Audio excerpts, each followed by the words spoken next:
සුබ දවසක් ප්‍රාර්ථනා කරනවා ඔබ හැම කෙනෙක්ටම. දෙවියන්ගේ පැය නොදන්නා හේන් ක්‍රියාන්විතව ඉන්න, අවදිව ඉන්න.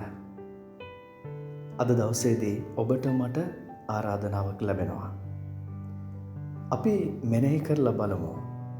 අපි හැම කෙනෙක්ටම මේ ලෝකයේ ජීවිතය ලැබිලා තියෙන්නේ හේතුවක් ඇතිව. අපි හැම කෙනෙක්ටම දෙවියන් වෙනුවෙන් සේවයක් කරන්නට තියෙනවා.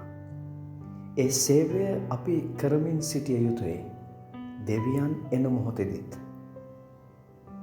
ඉතින් ප්‍රේමාන්තයනි, අද දවසේදී මේ ආරාධනාව තේරුම් අරගෙන පක්ෂපාතීව, අව්‍යාජව, අවංකව අපේ සේවය දෙවිඳුන් වෙත පුදන්නට අපි හිතට වරප්‍රසාදයේ ශක්තිය ලැබෙන්නට කියලා ඉල්ලමු.